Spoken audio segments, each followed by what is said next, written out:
All right, well, welcome to the next episode here of The Mentors. We're into 2019. The new year has kicked off, and we've got a super special guest on the show today, Matty LaHood. Do you know this fellow who's joining us this afternoon? Not really well. We got Thomas McGlynn, National Sales Director of a little company called The Agency, which is also one of the fastest growing real estate agencies across the nation right now. But we are fortunate enough to have Thomas here. And Thomas, I've known you for a long time because I know you were at McGrath for a little while and you've been in the industry. Maybe for some of the people that don't know you or our viewers watching today, tell us a little bit about your story, how long you've been in real estate My family I used to own a couple of real estate offices in the Sunshine Coast in Queensland. So I sort of got in helping out there doing the odd jobs. I think it was sort of 2004, 2005. So that would make it 13, 14 years now. But I've done everything from picking up the mail, landscaping at new offices opening, all the way through to being an assistant, associate agent, an agent, auctioneer, and then moving in to helping run businesses when I met Matt in our previous workplace. But so I've done it all. I've worked across some pretty tough markets, especially in southeast Queensland during the global financial crisis. I don't think if the global financial crisis occurred, I probably wouldn't be in a situation here talking with you guys about this, only because it forced me to get out of my comfort zone. It was either make money or don't make money and leave the industry. And my process was I wanted to go hard and obviously stay in the business. But so I've done a lot of things. I feel like people say to me, you only look like you're in your 20s, but I can assure you, I've put in the hard yards and done the work. You do look young. The grey hairs are starting to come through and I'm thinking, it's going to be interesting. But, mate, I can't see any grey hairs there, mate. You got more on my head than yours. Look at Matty LaHood. Let's not talk about grey hair, guys. I win the race. Yeah, but I've been fortunate enough in my time. I've been very, very lucky to be mentored by some very, very good people. Of course, no pun intended, being here on the Mentors, but and very lucky to work with some very, very good agents. So yeah. Thomas, that's amazing. So quickly, just tell me a little bit about you. What is it, like 300 agents that are under you at the moment? Close to. Close to. How do you interact with a lot of those agents? Because you're across Australia, you're in Perth, you're on the Gold Coast, you're in Sydney. How do you Obviously, I'm sure there's other people underneath you, but how do you work with all those people? It's something everyone asks me, and yes, it is. It takes a lot of energy, but I know Matt talks about this a lot. But realistically, I can do the technician stuff with the agents, but most of the time, the number one thing that's holding people back is what's going on between their ears. So a lot of it has to do with the mindset sort of stuff. So the way I do it is I've just got to make sure that I jump out of bed every single morning with good energy, and that people think that just happens organically. Yeah. It doesn't. You need routine, you need to have structure, and it takes a lot of sacrifice to be able to do that. My favourite thing to say at the moment to people, especially now that we're entering into a little bit of a tough market, is everyone wants to be successful until they see what it actually takes. And there's a great picture, if you see it, it's a picture of a ballerina's feet. Yeah. And it shows the picture with the shoes on. Yes. It's beautiful. Yeah. Then there's the picture with the shoes off. And there's blisters, I've seen that broken picture. toenails, blood, and that's what it's like. Yeah. And so for me, I've got a routine. I get out of bed. I have a routine every single morning. I make sure that I've got good high energy, because that's what the people that we lead in our business want. Yeah. They want to feel like that someone believes in them. They want direction, and they want that positivity. And that's a big thing. Yeah. I think one of the things Thomas offers, Claudio, is stability. That's the other thing that people want. Yeah. They don't like to see a lot of road noise, around the business. If Thomas is one day here, one day not, if he's coming in with a black cloud over his head, he's drunk, he's running late, he's this, that, and dropping stuff on the way into a meeting. They need somebody that's their rock to go, right, I'll go and see Thomas. Correct. And that's the sacrifice that all leaders put in, Thomas has put in from a young age, and now he's reaping the benefits of that because, there's a lot of people that are inconsistent in this business in leadership. And if you're managing people and you're managing people who are managing other clients, and those clients you're managing their biggest asset, yes, you need a safe pair of hands at the top of the company. Yeah. Thomas does all the auctions as well in the eastern suburbs. And some of the rest around the group as well. So he has an unfair advantage when it comes to managing and leading because he's actually out in the marketplace every weekend, watching what the agents are doing right, wrong, and he's been able to coach from a helicopter point of view. Yeah. Whereas that's a very unusual sort of model that we've built here. And as he scales up, he's not going to be able to do them, but he'll get around and be able to critique and watch and coach the auctioneers. That's part of the long-term plan. Yeah. That's amazing. So, you mentioned one of the 6 phases of mastery. One of them is actually stability, which is people got to see you be consistent. Like, we know a lot of agents who are inconsistent all the time, but having that consistency. But for you, Thomas, obviously being an auctioneer and a highly successful one as well, this year has been very, very challenging. We're talking about 2018 now as we wrap up the year, right? I don't know. You hear clearance rates around 40%. I don't know. What would you say would, number one, be as we're in December now as we're recording this, but this is coming out in 2019. But if we look at the year, what would be the true indication of clearance rates at the moment, would you say? And what do you think agents need to be doing? Because, as soon as clearance rates go down, agents go, oh, auctions aren't working. Maybe I need to go and do something and do private treaty, So the first part of that question is, and one of my really good friends is an amazing auctioneer, Justin Nickerson. He says that the clearance rate's only a true indication of which owners are prepared to take market value on a day. Right. Good point. And that is the truth. Yep. So then what it comes down to is then, because especially on the east coast of Australia at the moment, most good blue chip properties have got buyers wanting to buy them. It's just coming down to price. Yes. And so the best agents that I work with have still got clearances that are 80%. Yep. The average clearance throughout 2018 around 40 to 45%. Yep.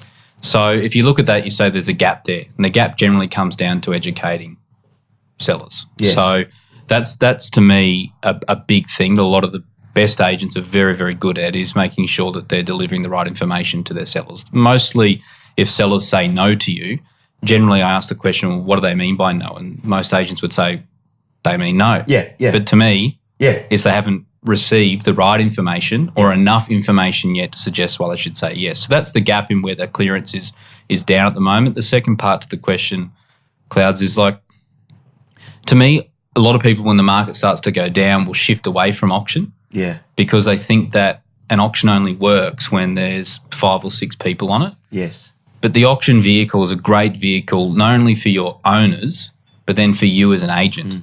Because when you're listing just private treaties, you can actually get complacent with the work that you do. Yes. What an auction does, it actually keeps you accountable.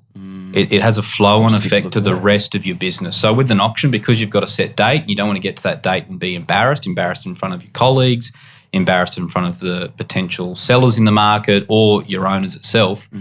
You kind of do the things you usually have to do. So you do your just listed calls, you do your just listed door knocks, you're getting all the information out to the market prior to going to market.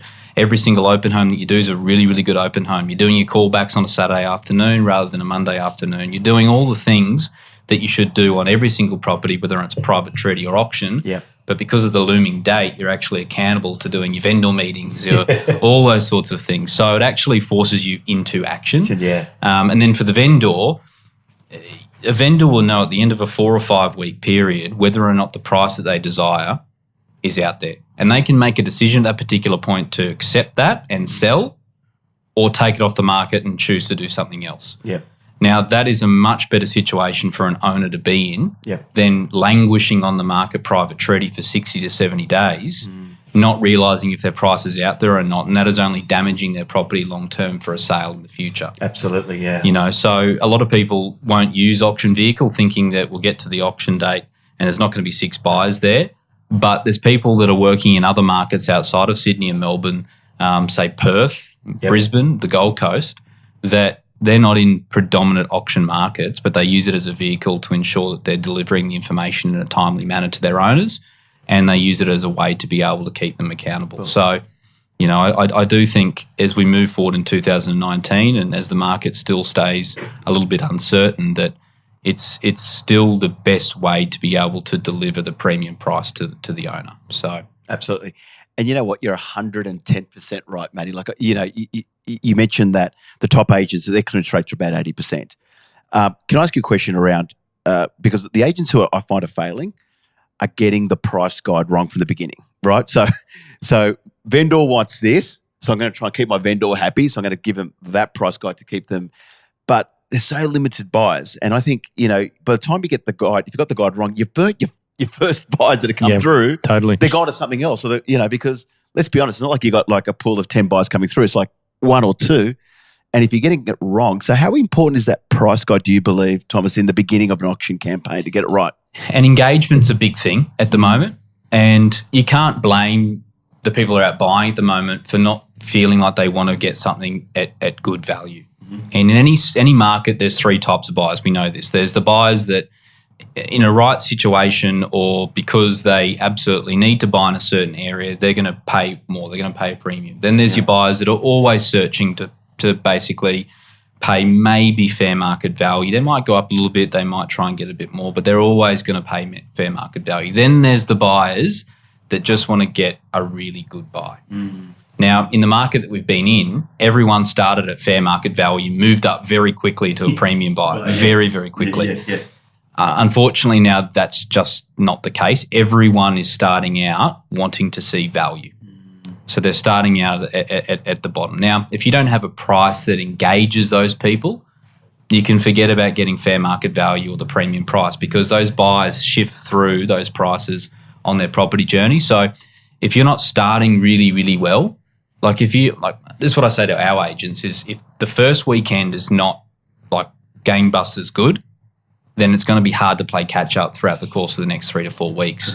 Because that first week, you've got to make sure you've got the people there because social proof is making the buyers feel comfortable to engage from just looking to negotiating to owning. And you've got to exploit that hype. And if you don't have the hype at the start, it does become difficult to get it second, third, fourth week in. It's like you're saying, just continually playing catch up. Yeah. So, okay, so the price guide's got to be spot on.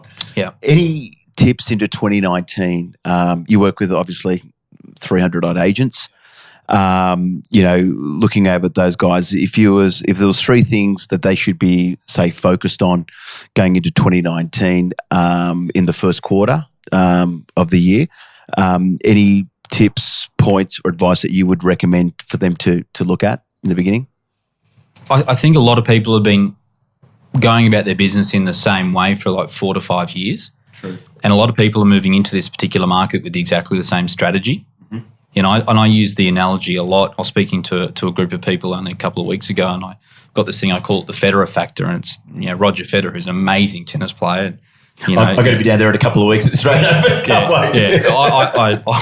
I paid big bucks to see Roger Federer play at the US Open once, thinking I'd be able to see a long match, and he won like 6-1, 6-love, 6-1. I'm thinking, oh my God. Maestro. But what he did was he won those 17 Grand Slams, and then he had the same strategy for these first 17 Grand Slams, and he didn't win anything for like 5 years. Remember, 5 years didn't win anything, and he kind of went back to the drawing board and completely revisited his strategy.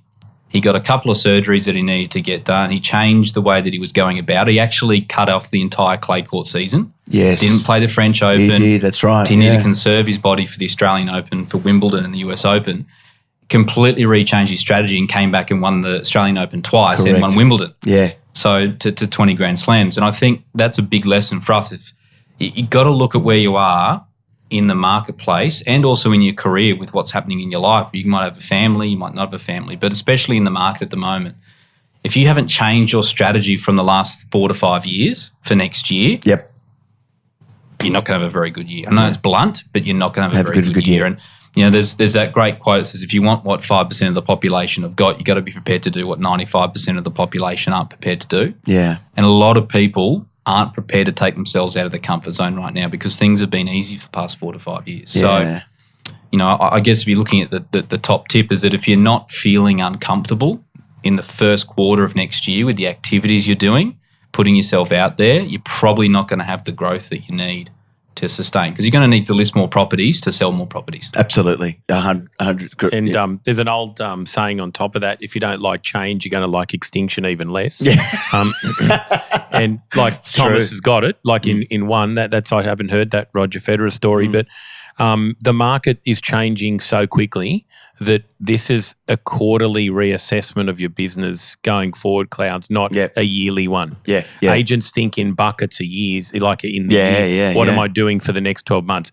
What are you doing in the next quarter? Yeah, next 90 then the days. next quarter. Then the next Matt, quarter. 5 to 6 years ago, and Clouds, I've seen you and you've coached so many of the people that I've led, and we used to talk about 3 and 5 year plans. Yeah. Like things move so quickly now that you've got to look at the next 90 days. Totally. Yeah, that's it. So it's a disruption in the industry. I hate using that word, but the disruptors is now the disruptors. We didn't see the credit crunch coming. No. Okay. No. We thought there'll be an interest rate rise to slow this market down. We're now hearing it could be an interest rate drop. Yeah, correct. We didn't see the credit crunch coming. We didn't see the Hayne Royal Commission. Now that's just changed the way agents have to manage home loans, manage their expectations, manage their vendors' expectations. We weren't talking to vendors a year ago about credit crunch and all this sort of stuff. Now, in a year's time, we might be talking about they're looking at reducing the just gone right out of my head. Interest rate? No, the Labor Party are looking at dropping Negative gearing. We might be talking about no negative gearing to investors in the next 12 months. Yeah. Never thought we'd have that conversation. Yeah. So we better be getting dialogue ready, real dialogue around what that means for investors. Correct. And then our landlords and all that type of thing, because that might, if there's no negative gearing, that could have a flood impact effect on rent rolls, where owners go, well, I'm not getting any benefit out of this investment anymore. I'm selling it. Correct. That could be a flood into the market. We just don't know. Do you know what I'm saying? Totally. So I know they're saying it could be a grandfather effect on ones that have been in place already, but on future growth of rent rolls, that could be an issue because people mightn't be buying for investment anymore if they're not going to get the negative gearing effect. So it's changed. We didn't know that was coming. So, nobody knows what's coming anymore. No. And it's a bit like I think if you get up every day, like Thomas said, knowing expect the unexpected and what you control is the controllables. Yes. What's in front of you for that 90 days. Yes. Then if you see change, your next 90 days has got to change to adapt to the change. Correct. Yeah, that makes sense. 100%. And I think that's the real great leaders are going to be nimble. Yep. They're going to be able to make decisions quick. Yeah. We can't, 1 month is too late, tomorrow's too late a lot of the times. Thomas and I are making real-time decisions across the group of people daily. Yeah. You just can't sit there and think about, let's talk about that at a meeting in a month's time or something like that. It's too late. Yeah. That's the world we live in now, and this is the thing that as agents we need to look at it, is that people get things and they want information at their fingertips quickly, and businesses change quickly. It's just what happens. I think as agents, when we're planning, we've got to make sure that we're planning. I think for the 90 days, you still need to have those 3 and 5 year goals that you put into place, but you need the bigger vision. Yeah, exactly. But you need to be reviewing each quarter, every 90 days. Yeah, Tommy, 100%. you and I have a saying too that sort of sits along this, Clouds. Like if you're not prepared to change in the market, you will be extinct. Yeah. Effectively. And if you're not going to get out there and have a real swing in terms of the market and put yourself out there with everything, it's not, you can't do half a job anymore and expect to. You got to have that routine. But I think what Tommy and I talk about, if you have a situation in the world where I think the worst comment I've ever heard now in today's world we live in is, this is the way it was always done. This is the way we've always done it. Yeah, correct. Now, if we've thrown that out the window in our business, we'll never use that terminology. Oh, well, that's the way it's always done around here. That is probably the most dangerous statement in business today. And I hear it with other real estates because, that's the way I've always done it. Well, the marketplace is not interested in that anymore. No. You have to adapt to the way it now wants to be done. Absolutely. We're sort of governed by the market in a sense, yeah, Tom? Yeah. You'd agree with that? Yeah. It's interesting. It's like you're saying, you're either going to adapt or die, and it's like those first 90 days or 90 days that you start chunking everything down in your bigger vision, but it's almost like after 30 days, you got to calibrate. What am I doing? Is it working? Is it not? Do I need to change something up? Clouds for you too as coaching. You must be looking at that same approach too, are you? You couldn't really do it. No. Well, it's funny.